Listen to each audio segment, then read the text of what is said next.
باب المساجد التی علی طرق المدینہ، ذکر ان مساجد کا جو مدینہ کے راستوں پر تھیں، والمواضع اور وہ جگہیں التی صلی فیہا النبی صلی اللہ علیہ وسلم کہ جس میں نبی صلی اللہ علیہ وسلم نے نماز پڑھی. اس سے کیا پتہ چلتا ہے؟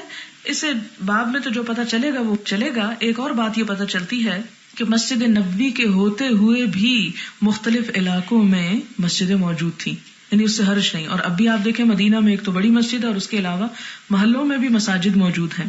اسی طرح اس سے مسلمانوں کے درمیان تفریق و تشتیت یا اختلاف نہیں آتا کہ وہ اپنے محلے کی مسجد میں نماز پڑھ لیں. ہاں جمعے کے لیے، عیدین کے لیے بڑی سے بڑی جگہ پر جانے کا حکم ہے، لیکن عام 5 نمازیں اگر ایک انسان اپنے قریب ترین مسجد اور چھوٹی چھوٹی مسجدیں بھی بنا کے لوگ پڑھ لیتے ہیں تو اس میں حرج نہیں. حرج اس میں ہے کہ اگر وہ ان کے لاؤڈ سپیکرز کھول کے ایک دوسرے کی طرف ان کا رخ کر کے ایک دوسرے پہ کفر کے فتوے لگانے لگے یا ایک دوسرے کے مقابلے میں شور مچانے لگے کہ کسی کی بھی بات نہ سنی جائے، تو اس چیز کی اجازت نہیں ہے. یعنی ایک شہر میں، ایک بستی میں ایک سے زیادہ مسجدیں تو ہو سکتی ہیں، اس کی ممانعت نہیں، لیکن ان مسجدوں کو مسجد ضرار نہ بنایا جائے. حدثنا محمد بن ابی بکر المقدمی قال حدثنا فضیل بن سلیمان قال حدثنا موسیٰ بن عقبہ قال رأیت سالم بن عبد اللہ یتحرى. تحری کے 3 معنی ہوتے ہیں، یجتہد، یقصد، یختار، یعنی کوشش کرنا، ارادہ کرنا اور اختیار کرنا. تو یہ کئی دفعہ چونکہ لفظ آ رہا ہے اور آئے گا بھی، تو آپ تینوں معنی ذہن میں رکھیں، یجتہد، یقصد اور یختار. کہ سالم بن عبداللہ، یہ حضرت عبداللہ بن عمر کے بیٹے تھے. سالم یہ کیا کرتے تھے؟ یتحرى، کوشش کرتے، ڈھونڈتے، اماکن من الطریق، جگہیں راستے میں سے، فیصلی فیہا، اور ان میں نماز پڑھتے. یعنی عبداللہ بن عمر کے بیٹے جب کہیں سفر کر رہے ہوتے تھے تو راستے میں کچھ جگہ ڈھونڈتے رہتے تھے اور وہاں جا کے نماز پڑھتے تھے. جب کسی نے پوچھا کہ ایسا کیوں کرتے ہو، وَيُحَدِّثُ، اور وہ بیان کرتے تھے، أَنَّ أَبَاهُ كَانَ يُصَلِّي فِيهَا، کہ ان کے والد اس جگہ پر نماز پڑھا کرتے تھے. والد کون تھے ان کے؟ عبداللہ بن عمر. وَأَنَّهُ رَأَى النَّبِيَّ صلی اللہ علیہ وسلم، اور ان کے والد کیوں پڑھا کرتے تھے؟ کیونکہ وہ کہتے ہیں کہ انہو رآ، انہوں نے دیکھا، النبی صلی اللہ علیہ وسلم یصلی فی تلک الامکنہ، کہ ان جگہوں پر آپ صلی اللہ علیہ وسلم نے نماز پڑھی تھی. وحدثنی نافع عن ابن عمر رضی اللہ عنہما، اور نافع نے مجھ سے بیان کیا ہے ابن عمر کی روایت سے کہ انہو کان یصلی فی تلک الامکنہ، کہ وہ ان ساری جگہوں پہ نماز پڑھتے تھے. وسألت سالما، میں نے سالم سے پوچھا جو بیٹے تھے ابن عمر کے، فلا اعلمہ الا وافق نافعا، تو کہتے ہیں کہ نہیں میں جانتا مگر یہ کہ انہوں نے نافع کے مطابق ہی سب جگہوں کی نشاندہی کی، فی الامکنۃ، جگہوں میں، کلہا، ساری کی ساری، الا انہم اختلفا، مگر یہ کہ ان دونوں نے کیا کیا؟ اختلاف کیا، فی مسجد، ایک مسجد کے بارے میں، بشرف، جو اونچی جگہ پر تھی، الروحا، روحا کی. شرف اونچی جگہ، اسی سے شریف اور شرفا اور اشراف کا لفظ آتا ہے، اونچے لوگ. الروحا مدینہ سے 36 میل پر ایک جگہ ہے، اور آپ نے یہ بھی فرمایا کہ یہ جنت کی ایک وادی ہے. مجھ سے پہلے 70 پیغمبر وہاں نماز پڑھ چکے ہیں، اور حضرت موسیٰ علیہ السلام بھی حج یا عمرے کا احرام باندھے ہوئے یہاں سے گزرے تھے. اب بات یہ ہے کہ یہ ان جگہوں کو کیوں ڈھونڈتے رہتے تھے، وہاں جا کے کیوں نماز پڑھتے تھے؟ اس لیے کہ عبداللہ بن عمر تمام صحابہ کرام میں آپ کو حضور صلی اللہ علیہ وسلم کے اتباع کے قریب ترین نظر آئیں گے، کہ وہ ہر وقت اس تجسس میں رہتے تھے کہ آپ نے کس جگہ، کس رخ پہ، کس طریقے پہ، کس لباس سے، کس حلیے میں، کس انداز سے کیا کیا. لہٰذا عام صحابہ جب مکہ سے مدینہ سفر کرتے تو وہ نارمل نماز پڑھ کے چلے جاتے، لیکن عبداللہ بن عمر وہ جگہ ڈھونڈ ڈھونڈ کے وہاں نماز پڑھتے تھے کہ آپ نے یہاں پڑھی تھی. وہ ان کی ایک محبت کا ایک انداز تھا. عبداللہ بن عمر اتباع میں بہت شدید تھے. اب یہ کہ ان جگہوں کو یعنی جا کے تلاش کر کے نماز پڑھتے، اور اس میں نافع اور سالم دونوں ہی عبداللہ بن عمر سے ساری جگہوں کی بات میں موافقت کرتے، ایک بات میں نہیں، وہ اختلاف کرتے، اور وہ شرف الروحا ہے کہ ان کے خیال میں یہ جگہ شرف الروحا ہے، دوسرے نے دوسری نشاندہی کر دی. کیونکہ ظاہر ہے کہ اگر آپ ایک صحرا میں سے گزر رہے ہیں تو بعض جگہوں سے ملتی بھی ہوتی ہیں، تو اس لیے اگر ایک جگہ پہ کوئی اختلاف ہو گیا تو اس سے کوئی قیامت نہیں ٹوٹ پڑی. پھر یہ اس بات کا اظہار ہے کہ انسان ہوتے ہیں اور انسانوں سے بھول چوک کا امکان ہوتا ہے، خواہ وہ صحابہ کرام ہی کیوں نہ ہوں. معصوم صرف انبیاء ہوتے ہیں. اب یہ ذرا لمبی حدیث ہے، اس لیے بڑے حوصلے اور ضبط کے ساتھ سننے کی ضرورت ہے، اور ذرا ایک دفعہ اپنی آنکھیں کھول لیں. اگر ساتھ بھی کوئی سو رہا ہے تو جگا دیں، کیونکہ بہت الفاظ ایسے آئیں گے کہ جو نئے ہوں گے پھر آپ دوبارہ سوال نہ کریں. اب پچھلی حدیث میں تو صرف جگہوں کی ذکر آ گیا، اب یہاں ان جگہوں کے نام اور ان کے مواقع بتائے جائیں گے کہ وہ کہاں کہاں کس قسم کی، کس شکل کی اور کیسی واقع تھی. اب دیکھتے ہیں کیا ہوتا ہے. حدثنا ابراہیم ابن المنذر قال حدثنا انس بن ایاز قال حدثنا موسى بن عقبہ عن نافع ان عبد اللہ، نافع روایت کرتے ہیں کہ عبداللہ بن عمر نے اخبرہ، نافع کو خبر دی، ان رسول اللہ صلی اللہ علیہ وسلم کہ نبی صلی اللہ علیہ وسلم کان ینزل بذی الحلیفہ، نازل ہوا کرتے تھے، اترتے تھے، قیام کرتے تھے کہاں پر؟ ذو الحلیفہ پر. ذو الحلیفہ جو ہے یہ اہل مدینہ کی میقات ہے. اب بھی ذو الحلیفہ پر ایک مسجد ہے جہاں سے مدینہ سے آنے والے لوگ احرام پہن کر مکہ جاتے ہیں. اب اس کو آبار علی بھی کہا جاتا ہے. جب وہ بورڈ لگے دیکھتے ہیں نا تو وہاں پر ذو الحلیفہ کے علاوہ آبار علی اس جگہ کا نام ہے. حین یعتمر، جب وہ عمرہ کرنے کے لیے جاتے عبداللہ بن عمر تو سب سے پہلے کہاں رکتے؟ ذو الحلیفہ. عبداللہ بن عمر کہتے ہیں کہ آپ صلی اللہ علیہ وسلم ذو الحلیفہ پر رکے، اور کب رکے؟ عمرے میں بھی، اور پھر کب؟ وفی حجتہ، حج کے دوران بھی. حین حج، جب آپ نے حج فرمایا. تحت سمرۃ، اب ذو الحلیفہ میں کون سی جگہ ہے؟ مثلا آپ دیکھیں کہ آپ اگر کسی کو کہیں کہ وہ پشاور سے لاہور جاتے ہوئے اسلام آباد رکتا ہے، تب اسلام آباد تو ایک بہت بڑے علاقے کا نام ہے. کون سی جگہ اسلام آباد میں؟ تو اسی طرح عبداللہ بن عمر اب اس جگہ کی نشاندہی کرتے ہیں کہ ذو الحلیفہ میں کس جگہ؟ تحت سمرتن، ایک کانٹے دار درخت کے نیچے. سمورا ببول کے درخت کو کہتے ہیں. ایک بڑے درخت کے نیچے رکتے تھے. ظاہر اس وقت تو مسجد نہیں بنی ہوئی تھی وہاں. فی موضع المسجد، مسجد کی جگہ میں، الذی بذی الحلیفہ، جو ذو الحلیفہ میں ہے، یعنی جہاں اب مسجد بنی ہے، یہاں آپ صلی اللہ علیہ وسلم کے عہد میں ایک بڑا ببول کا درخت تھا. آپ صلی اللہ علیہ وسلم یہاں آ کر رک جایا کرتے تھے مدینہ سے نکلنے کے بعد. وکان اذا رجع، اور آپ صلی اللہ علیہ وسلم جب لوٹتے تھے یعنی مدینہ واپس آتے تھے، کہاں سے؟ من غزوin، کسی غزوے سے، جنگ سے. کان فی تلک الطریق، تو آپ اس راستے میں ہوتے، او فی حج، یا حج میں، او عمرتن، یا عمرے میں. یعنی آپ جب جہاد یا حج یا عمرے سے مدینہ کو واپس آتے، اس راستے میں ہوتے تو کہاں اترتے تھے؟ درخت کے نیچے نہیں اترتے تھے، ایک اور جگہ اترتے تھے واپسی پر. یعنی جاتے وقت درخت کے نیچے، واپس آتے ہوئے کہاں؟ حبت من بطن وادن، ایک وادی کے نشیب میں اترتے، اور یہ وادی وادی عقیق تھی، وادی العقیق. فاذا ظہر، پھر جب وہاں سے اوپر اٹھتے، ظہر ظاہر ہوتے، من بطن وادن، وادی کے بطن سے، نشیب سے، بطن نشیب کو کہیں. اناخ بالبطحاء، تو وہ بطحا میں اونٹنی کو بٹھاتے تھے. یعنی جب یہاں سے چلتے تو بطحا میں اونٹنی کو بٹھاتے. التی، وہ جو، علی شفیر الوادی، وادی کی طرف تھی، الشرقیہ، مشرقی. بطحا کہاں تھی؟ مشرقی وادی کی طرف تھی. بطحا کہتے ہیں عربی زبان میں اس وسیع جگہ کو جہاں سے پانی گزرتا ہو، یعنی ایک طرح سے بڑا نالا ہو، اور پانی کے ساتھ کنکر وغیرہ آ کے وہاں پر جمع ہو جائیں، اور پانی جب رک جائے تو ایک بڑے سے کھلا راستہ بن جاتا ہے. آپ بھی دیکھیں، ذرا ذہن میں لائیں، بعض جگہ جہاں سے نالا لئی گزرتا ہے لیکن وہ ہمیشہ نہیں گزرتا، سوکھ جاتا ہے، تو پھر لوگ بعضوں کا تو اسی سیلاب بہنے والے راستے کو جب سیلاب نہیں ہوتا تو اسے ایک سڑک سی بنا لیتے ہیں، کیونکہ وہ راستہ ذرا جمع ہوا ہوتا ہے اور اس پر پتھر وغیرہ بھی پڑے ہوتے ہیں. تو آپ نے عموماً شعروں میں وادی بطحا کا ذکر سنا ہوگا، یا صاحب بطحا یا والی بطحا کا نام سنا ہوگا، تو یہ اسی بطحا کی طرف اشارہ ہے. فعرس، عرس یعرس، تعریس کہتے ہیں رات کے آخری حصے میں سونا، کہ کسی ایسی جگہ پر اترنا کہ جہاں رات کے آخری حصے میں سویا جائے اور آرام کیا جائے، اسی سے عروس ہے. سما، وہاں پر، حتی یصبح، یہاں تک کہ صبح ہوتی، یعنی صبح تک آپ اس جگہ آرام فرماتے. لیس عند المسجد، یہ مقام اس مسجد کے پاس نہیں ہے. الذی، وہ جو، بحجارت، پتھر سے بنی ہے، ولا علی الاکمۃ، اور نہ ٹیلے پر، اکمہ ٹیلا، التی علیہ المسجد، جس پر اب مسجد بنی ہوئی ہے. کان سما، وہاں کیا ہوتا تھا اس وقت؟ خلیجن، ایک خلیج ہوتی تھی. خلیج کیا ہوتی ہے؟ گہری وادی کو کہتے ہیں، ایسی وادی جس میں گہرائی ہو. یصلی عبداللہ، حضرت عبداللہ وہاں اتر کے نماز پڑھتے تھے. اندہ، اس کے پاس، فی بطنی ہی، اس کے نشیب میں. کثبن، ریت کے ٹیلے. کان رسول اللہ صلی اللہ علیہ وسلم، نبی صلی اللہ علیہ وسلم جو تھے ثم یصلی اسی جگہ نماز پڑھتے تھے.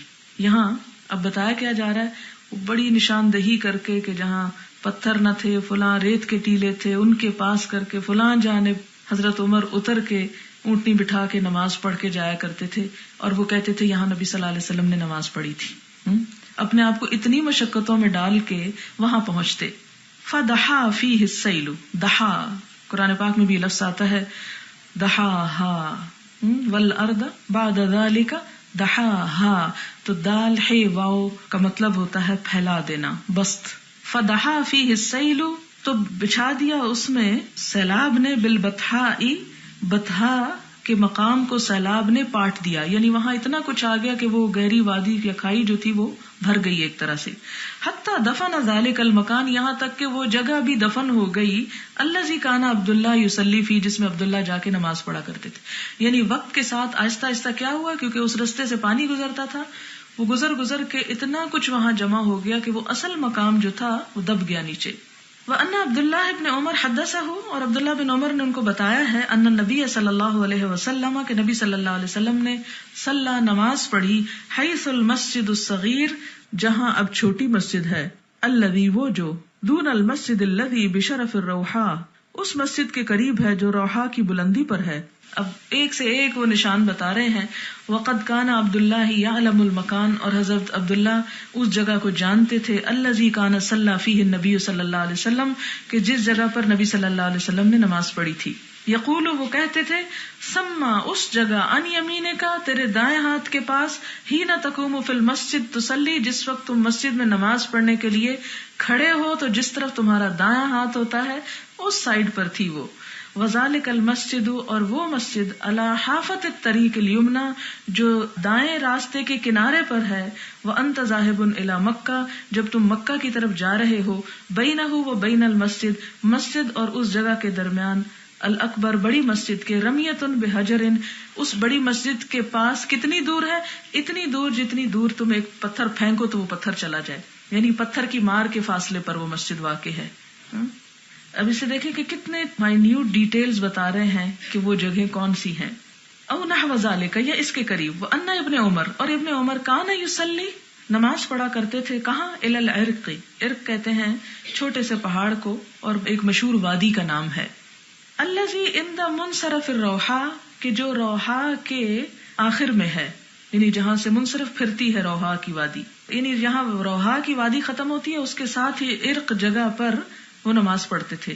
وذالک العرق، اور یہ وادی انتہاء طرف ہی، اس کے دونوں کنارے کا اینڈ جو ہے، علی حافۃ الطریق، راستے کے کنارے پر ہوتا ہے، دون المسجد، مسجد سے ادھر کو، الذی بینہ و بین المنصرف، جو اس کے اور منصرف یعنی اس وادی کے اینڈ کے قریب ہے، وانت ذاہب الی مکہ، جب تم مکہ جا رہے ہو. وقد ابتنی ثم مسجد، اور وہاں ایک مسجد بنا دی گئی. فلم یکن عبداللہ یصلی فی ذالک المسجد، اس کے باوجود عبداللہ اس مسجد میں نماز نہیں پڑھتے تھے، اس خاص جگہ پر ہی جا کے پڑھتے تھے جہاں آپ نے پڑھی. کان یترکہ عن یسارہ، وہ چھوڑ دیتے اس کو اپنے بائیں ہاتھ، ووراءہ، اور اس کے پیچھے، ویصلی امامہ الی العرق نفسہ، اور نماز پڑھتے اس کے آگے اسی عرق یعنی خاص جگہ پر ہی جا کر. وکان عبداللہ یروح من الروحا، اور عبداللہ بن عمر جو تھے صبح سویرے روحا سے نکلتے، فلا یصلی الظہر، پھر ظہر کی نماز نہ پڑھتے، حتی یأتی ذالک المکان، یہاں تک کہ اس خاص جگہ پر آ جاتے، فیصلی فیہ الظہر، پھر وہاں ظہر کی نماز پڑھتے، یعنی جس پہ آپ نے پڑھی. وإذا اقبل من مکہ، جب مکہ سے آتے، فإن مر به قبل الصبح بساعة، اگر وہ صبح ہونے سے تھوڑی دیر پہلے وہاں سے گزرتے، اور من آخر السحر، یا سحری کے آخری حصے میں، عرسا، تو آرام کرتے، رات کے آخر میں آرام کرنا، حتی یصلی بها الصبح، یہاں تک کہ پھر صبح کی نماز پڑھ کے نکلتے، یعنی چلتے چلتے اگر وہ جگہ آ جاتی تو ادھر ہی رک جاتے کہ نماز پڑھ کے یہاں سے گزروں گا. وأن عبد الله حدثه أن النبي صلی اللہ علیہ وسلم كان ينزل تحت صرحة، حضرت عبداللہ ان سے یہ بھی بتاتے ہیں کہ نبی صلی اللہ علیہ وسلم اترا کرتے تھے ایک درخت کے نیچے. صرحہ ایک درخت، ضخمۃ بہت بڑے درخت کے نیچے، دون الرویسۃ، جو رویسہ کے قریب تھا. رویسہ مکہ اور مدینہ کے درمیان ایک گاؤں کا نام ہے.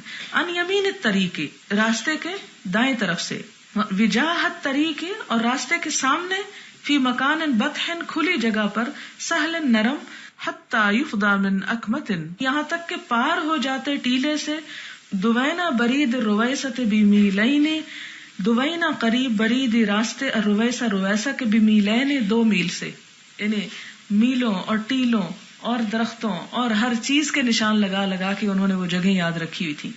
وقد انکسر اعلیھا، اور کہتے ہیں کہ اس درخت کا اوپر کا حصہ ٹوٹ چکا ہے. فانثنى، تو وہ مڑ گیا ہے، انثنى، فی جوفھا، اس کے درمیان سے، وہی قائمۃ، اور وہ کھڑا ہے، علی ساق، اپنی جڑوں پر، وفی ساقھا، اور اس کی جڑوں میں، یعنی درخت بھی کون سا ہے؟ وہ جو اوپر سے ٹوٹ چکا ہے، مڑ چکا ہے، اور اس کی جڑوں میں کثب کثیرۃ، بہت سے ٹیلے بھی ہیں.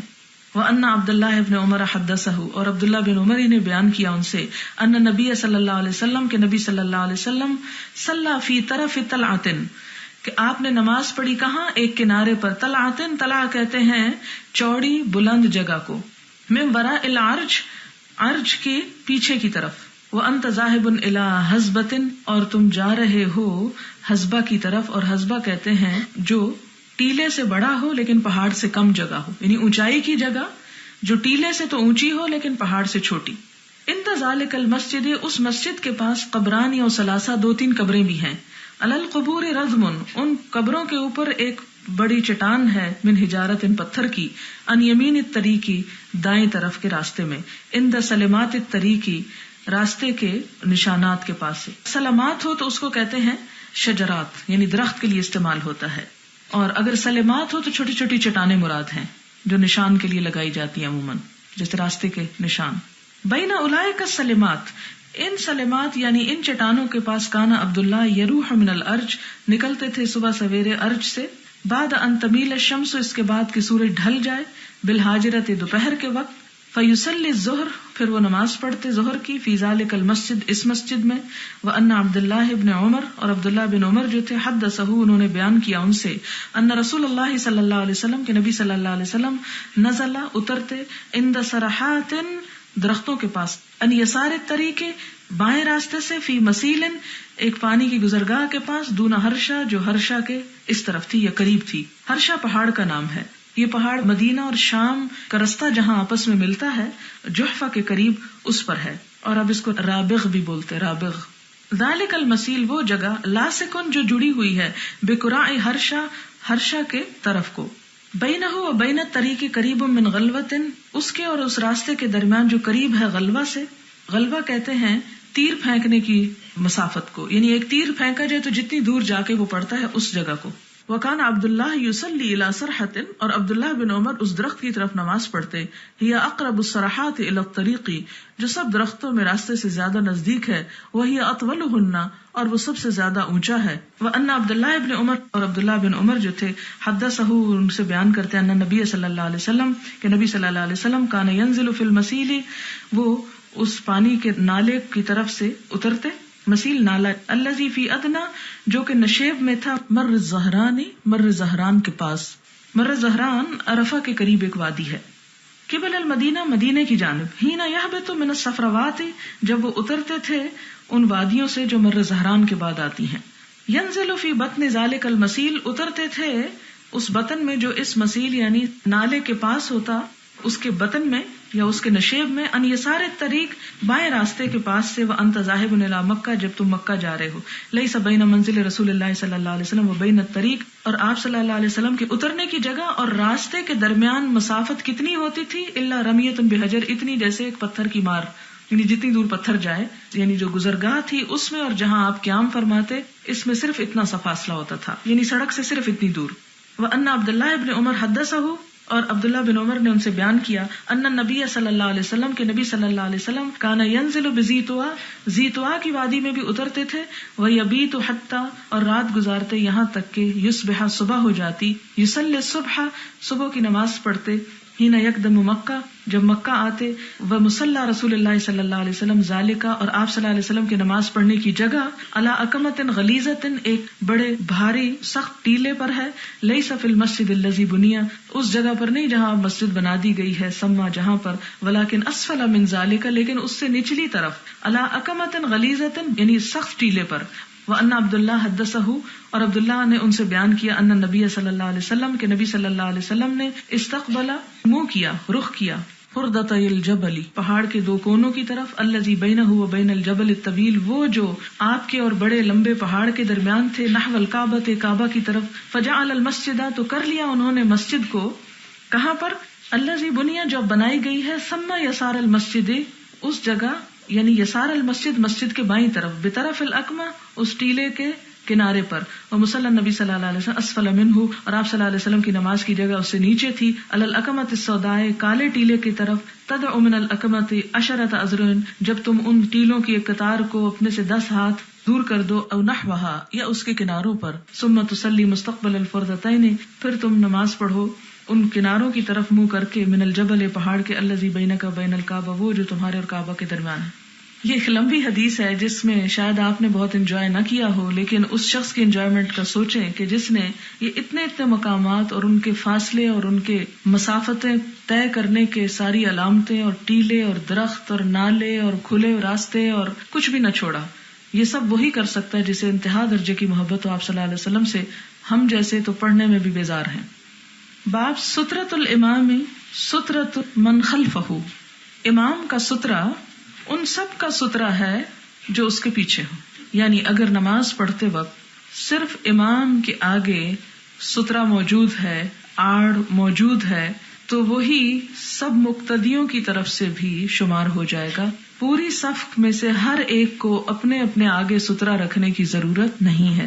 دلیل کیا ہے؟ حدثنا عبداللہ ابن یوسف قال اخبرنا مالک عن ابن شہاب عن عبید اللہ ابن عبد اللہ ابن عتبہ عن عبد اللہ ابن عباس انہ قال اقبلت راکبا علی حمار اتان، پیچھے حدیث گزر چکی ہے، صرف یہاں ترجمہ کرتی ہوں، اس کے بعد پھر نہیں۔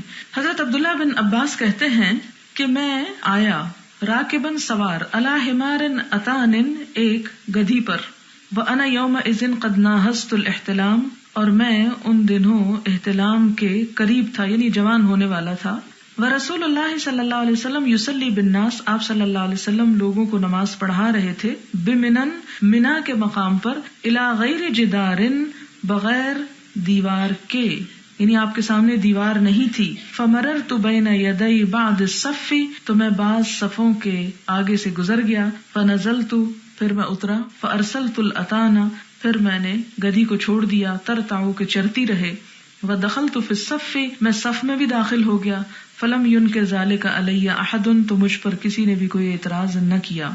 اس سے کیا پتہ چلتا ہے کہ اگر امام کے آگے سے نہیں گزرے اور باقی صفوں میں جیسے بچے گھس جاتے ہیں بعض اوقات، یا کوئی اور بے سمجھ چلا آئے یا کوئی جانور وغیرہ بھی گزر جائے تو اس سے فرق نہیں پڑتا، کیونکہ یہاں پر تو نہیں پتہ چلتا کہ آپ کے آگے کیا سترا تھا، لیکن دوسری تمام حدیثوں سے پتہ چلتا ہے کہ آپ جب بھی نماز پڑھتے تھے خاص طور پر میدان میں تو اپنے آگے ایک برچھی گاڑ لیا کرتے تھے، انزا کا لفظ آتا ہے۔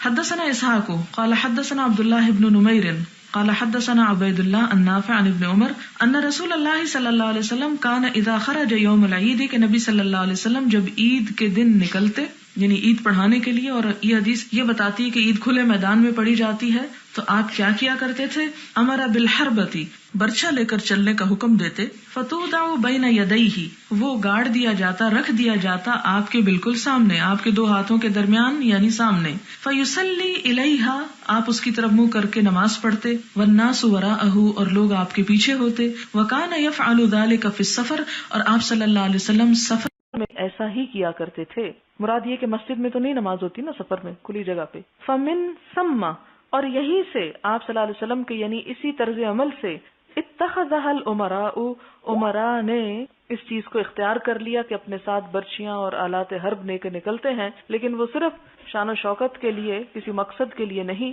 اور وہ کام جس کے لیے آپ برچی لے کے نکلتے تھے وہ کام انہوں نے چھوڑ دیا، یعنی نماز۔ حدثنا ابو الولید قال حدثنا شعبہ عن عون ابن ابی جحیفہ قال سمعت ابی ان النبی صلی اللہ علیہ وسلم کہ نبی صلی اللہ علیہ وسلم نے صلی بہم بالبطحاء کہ ان کو بطحاء یعنی کھلے راستے پر نماز پڑھائی، وبین یدیہ انزۃ اور آپ کے سامنے برچھی تھی یا وہ لکڑی تھی، الظہر رکعتین 2 رکعتیں ظہر کی پڑھائی، والعصر رکعتین اور 2 عصر کی رکعتیں، یعنی قصر اور جمع پڑھائی، تمر بین یدیہ المرأۃ والحمار اور آپ کے آگے سے عورتیں بھی اور گدھے بھی گزر رہے تھے، اب یہاں پر انزا کا لفظ ہے، دوسری جگہ میں حربہ کا لفظ ہے، فرق کیا ہے؟ انزا وہ لکڑی ہوتی ہے جس کے نچلی طرف پھل ہوتا ہے، یعنی وہ لوہا ہوتا ہے جس کے اینڈ پر، اور برچھا جو ہوتا ہے اس کے اوپر کی طرف ہوتا ہے. اور انزا ہمارے ہاں گانسی دار لکڑی کو کہتے ہیں یا گانسی کو کہتے ہیں، اس کا نام یہ لیا جاتا ہے. اب یہ ہے کہ یہاں پر یہ راوی کیوں کہتے ہیں کہ عورتیں بھی گزر رہی تھیں اور گدھے بھی گزر رہے تھے؟ یہ اس لیے کہ بعض کے خیال میں ان دو کے گزرنے سے نماز ٹوٹ جاتی ہے.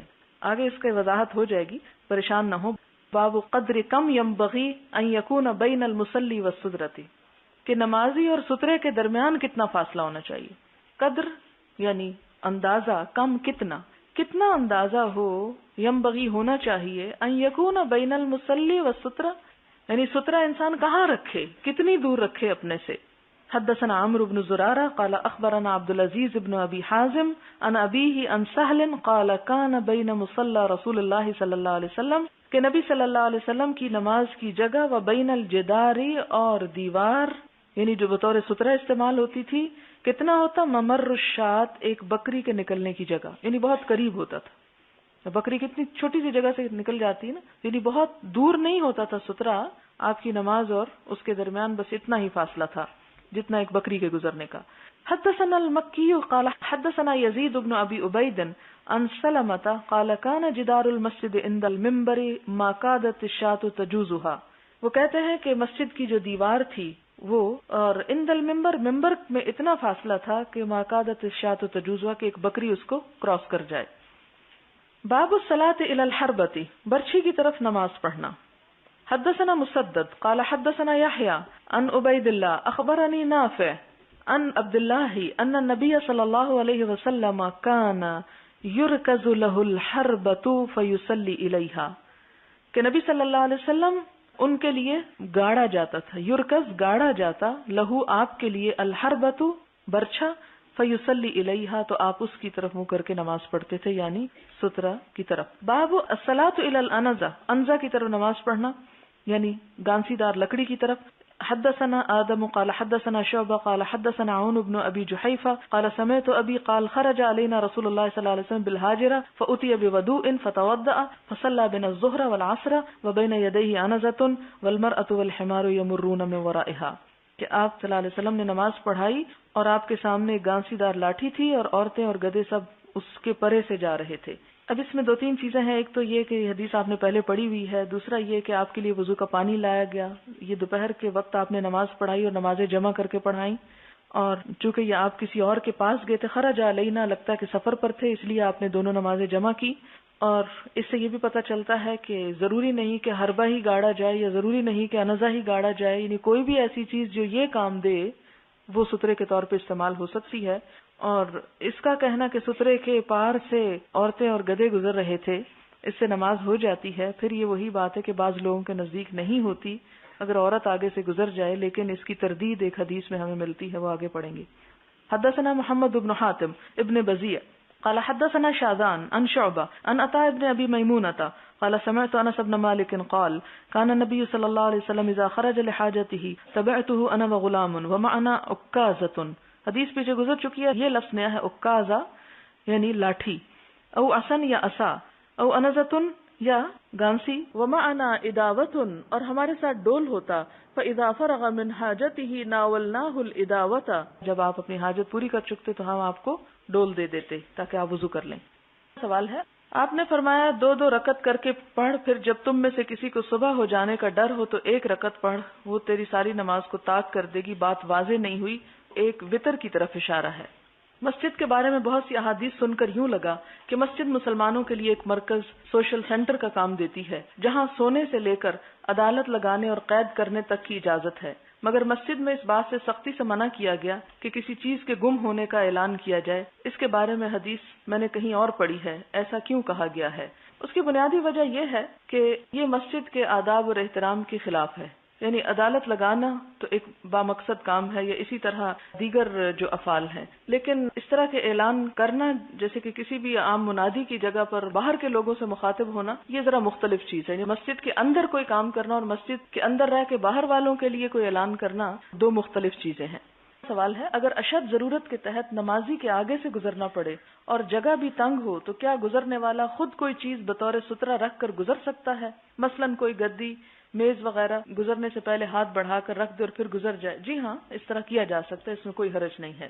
نماز پڑھتے وقت سترے کی لمبائی کتنی ہونی چاہیے؟ بعض لوگ اپنا ہینڈ بیگ رکھ کر نماز پڑھتے ہیں، کیا ایسا سترہ کافی ہے؟ جی ہاں، ہینڈ بیگ جتنی چیز جو ہے وہ کافی ہے، ضروری نہیں کہ وہ ایک انسان کے قد کے برابر چیز ہو. کیا ہمیں اپنے گھروں میں ایز اے روٹین سترہ کا اہتمام کرنا چاہیے؟ جی ہاں، تاکہ بچے یا کوئی بھی اس طرح نہ گزرے تو چھوٹی موٹی کوئی چیز ضرور آگے رکھ لیں. اس سے فائدہ یہ ہوتا ہے کہ ایک نفسیاتی اثر ہوتا ہے انسان پر اور اپنی نماز میں یکسوئی ہو جاتی ہے. اور اگر آپ سترہ کے بغیر پڑھیں اور آپ کو سارا وقت یہی خطرہ رہے کہ یہاں سے کوئی گزر جائے گا تو وہ شیطان بار بار اس چیز کا خیال دل میں لا کے آپ کی نماز کو ڈسٹرب کر سکتا ہے. اگر نمازی کے سامنے سترہ نہ ہو اور اس کی سائڈ سے کچھ اٹھانا تو ہاتھ بڑھا کر اس کو اٹھایا جا سکتا ہے. جی ہاں، ہاتھ بڑھا کر لی جا سکتی ہے چیز. وآخر دعوانا الحمدللہ رب العالمین.